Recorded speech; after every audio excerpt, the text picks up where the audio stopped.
One of the questions that I get a lot from people is, Kasim, okay, I've decided that I want to change my life. I've decided that I want to grow, that I want to develop, that I want to figure out what areas of my life I'm not functioning to my highest capacity, and I want to be able to work on those in order to expand and manifest all of who I am as a person. And I want to have goals, and I want to aim and go towards those goals, and I want to have momentum in my life. I want to experience joy. I want to experience connection, intimacy.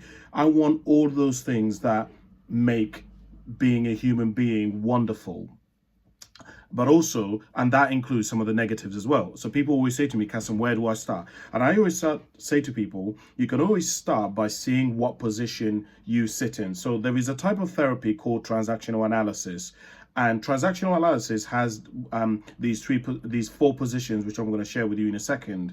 And these four positions basically help to give you a guide about the way in which you view the world, because the way in which you view the world determines a lot of how we feel. It determines the possibility. It determines opportunity, and whether we see opportunities or not. It determines what patterns we see.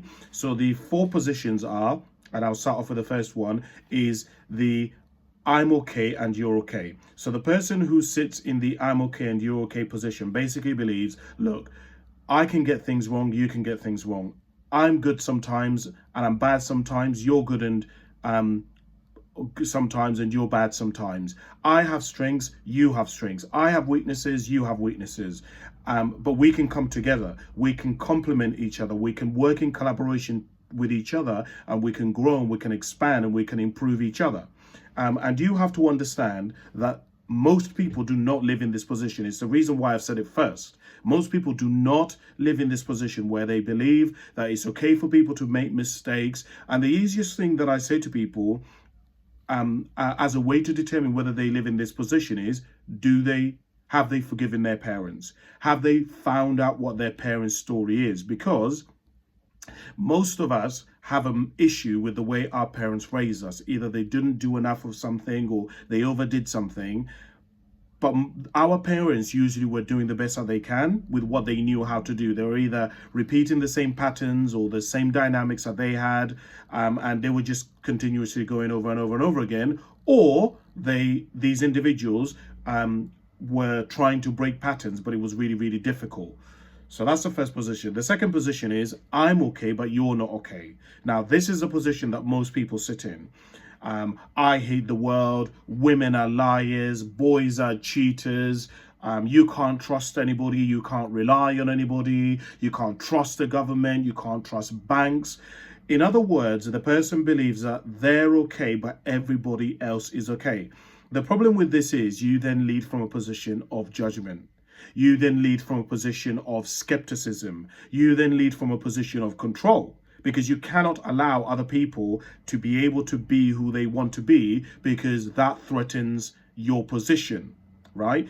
And so when you're looking at this position, you're not looking at other people and saying, oh, I love the fact that that person's unique or they have a different outlook, and I have a different outlook.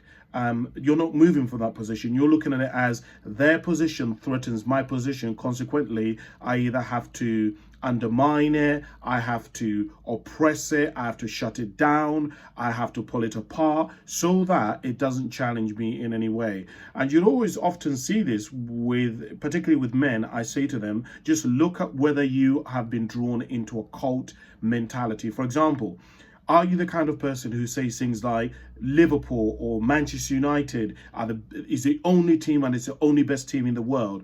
Are you the kind of person who says, well, Christianity or Islam is the only faith position and anyone who believes anything other than that is going to go to hell? Because the reality is that there is billions of Christians who come from a Christian position and they are really good people. But on the other hand, there are millions of Muslims and Buddhists and Taoists, those who come from a Taoist position. There are those who are Sikh, There are those who are agnostic, there are those who are atheists, and they're still wonderful people who live wonderful lives, who have joy, who have happiness, and all of that kind of, who are ethical and who come from that position. And if you're looking at them and you're thinking because they do not see the world that you do, then they're unhealthy, that they're deficit, that they are satanic, that tells you a little bit about that. The third position is they're okay and I'm not okay. So a lot of people, particularly if you've gone through a lot of trauma, you've gone through a lot of disappointment, there's been a lot of dysfunction in your family, it is very easy to come from a position where the way that you view other people is that you basically put them on a pedestal, and you become what's called an invisible child, right? I've said this before, that when kids are growing up, we learn very quickly that in order to survive in the different systems that we function in, we're going to have to be a certain way. Some kids have developed and learned that in order to survive in their family system, they have to be invisible. They have to be the funny one. They have to be the rebel. They have to be the quiet one. They have to be the golden child. And so you will tend to find that some people, the position that they lead from is from a position where they see other people as idolizing them, as being better than them, as them getting more luck, more opportunity. They see other people as superior, and they don't actually recognize their own strength. They don't recognize their own resilience. They don't understand and recognize that they themselves have assets that would be benefit to the world. And even if other people tell them that there's a certain aspect of themselves that they love, they will diminish it, or they will say it's fleeting or it won't last. And I said to people sometimes, one of the things that I learned that changed my life was the day that I was in therapy, and I was saying, because I used to come from this position, and I remember my therapist saying to me, because I always felt like I was never good enough, that I wasn't worthy. And my therapist said to me, Kasim, it's interesting because you've said you have all of these wonderful friends and you know all these wonderful people. It's interesting that you say you are dysfunctional and you're not worthy, yet they're your friends. And she said to me, if you are so bad and they are so good, why would people who are so good want to be with somebody who is defective?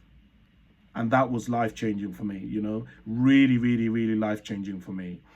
And the last one, the fourth one, is a position of I'm not good and they're not good. Now, this is a very, very dangerous sort of position to come from, because this is where you have nihilism. This is where you have people who are very suicidal, because their mindset is, Kasim, nothing works, no one can help me, no matter what I do, I can't improve anything, I can't change anything, things are set a certain way, my family are the way that they are, even if I try, there is no point, it's never going to work, it's probably going to fail.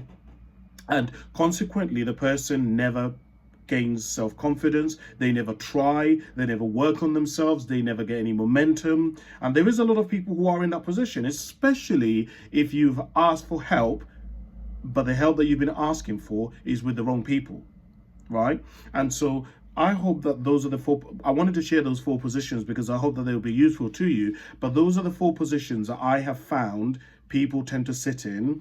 And one of the ways if you're looking to start your journey and you're looking to look at where do I sit, whereabouts am I on this journey, that would be one of the places to look at, because that position is determining a lot of the way you view the world, you view yourself, you view opportunities, how much effort you put in, how motivated you are, and a whole host of other things. So I hope that's been useful.